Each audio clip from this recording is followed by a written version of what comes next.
Iran की अरब देशों को धमकी, अमेरिका का साथ दिया तो भस्म कर देंगे। भले अमेरिका दावा करे कि उसने ईरान पर हमला इसलिए कम या रोक दिए हैं ताकि बातचीत से मसले को सुलझाया जा सके, लेकिन ईरान जिस तरह के तेवर और तैयारियां कर रहा है उसने अमेरिका, इजराइल और अरब देशों के होश उड़ा दिए हैं। ईरान ने अपनी युद्ध की रणनीति पूरी तरह से अरब देशों पर फोकस कर दी है। अरब में अमेरिका के 8 मुख्य सैन्य ठिकानों पर ईरान ने बड़े हमले की तैयारी पूरी कर ली है। साथ ही अरब देशों को आखिरी अल्टीमेटम देते हुए 2 टूक कह दिया है कि अगर अमेरिका का साथ दिया तो अरब के टुकड़े टुकड़े कर देंगे। इधर दूसरी तरफ कुछ खबरों में दावा किया गया है कि ईरान परमाणु बम बनाने के करीब है। इस खबर के सामने आने के बाद से सबसे ज्यादा टेंशन में अमेरिका, इजराइल और सऊदी अरब आ चुके हैं। इन हालात को देखते हुए वॉर एक्सपर्ट्स का साफ कहना है कि आने वाले दिनों में ईरान युद्ध बेहद खूनी और विनाशक साबित होगा। हम शुरुआत करते हैं ईरान की उस धमकी से जिसने पूरे अरब वर्ल्ड को दहशत में डाल दिया है। ईरान का आखिरी अल्टीमेटम, अरब में तेहरान का आपातकाल। पश्चिम एशिया यानी मिडिल ईस्ट एक ऐसी भयावह आग की चपेट में है जिसकी लपटें अब सिर्फ तेहरान या तेल अवीव तक सीमित नहीं है। ईरान ने एक ऐसी धमकी दे दी है जिसने खाड़ी देशों की रातों की नींद हराम कर दी है। तेहरान का संदेश साफ और बेहद तीखा है कि अगर ईरान पर हमला हुआ, अगर उसके तेल और परमाणु ठिकानों को निशाना बनाया गया तो पूरा अरब आग में भस्म कर देंगे। गल्फ कंट्रीज यानी सऊदी अरब, संयुक्त अरब अमीरात यानी यूएई, कतर और कुवैत, इन सभी देशों के ऊर्जा केंद्रों पर ईरान की मिसाइलों की सीधी नोक है। दुनिया के सबसे बड़े तेल और गैस ढांचों को तबाह करने की चेतावनी दी जा चुकी है। ईरान के विदेश मंत्री अब्बास अरागची ने ओमान, कतर, सऊदी अरब और तुर्की के जरिए अरब देशों को सीधे संदेश भेजा है कि यदि अमेरिका ने ईरान पर नया सैन्य हमला किया तो तेहरान पूरे अरब क्षेत्र की तेल रिफाइनरियां, पावर ग्रिड और वाटर इंफ्रास्ट्रक्चर को निशाना बनाएगा। ये केवल एक खोखली धमकी नहीं है, बल्कि दुनिया की 20% ऊर्जा आपूर्ति की रीढ़ पर लटका हुआ वो चाकू है जो कटते ही वैश्विक अर्थव्यवस्था को पटरी से उतार सकता है।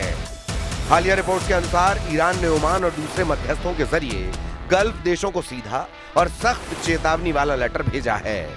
इस चेतावनी का लब्बुलुआब यह है कि अगर गल्फ देशों ने अपने एयर स्पेस या अपनी जमीन का इस्तेमाल अमेरिका या इजराइल को ईरान पर हमला करने के लिए करने दिया तो तेहरान उन्हें अमेरिका का सहयोगी मानकर उनकी रिफाइनरी, गैस पाइपलाइनों और पोर्ट्स को फूंक देगा।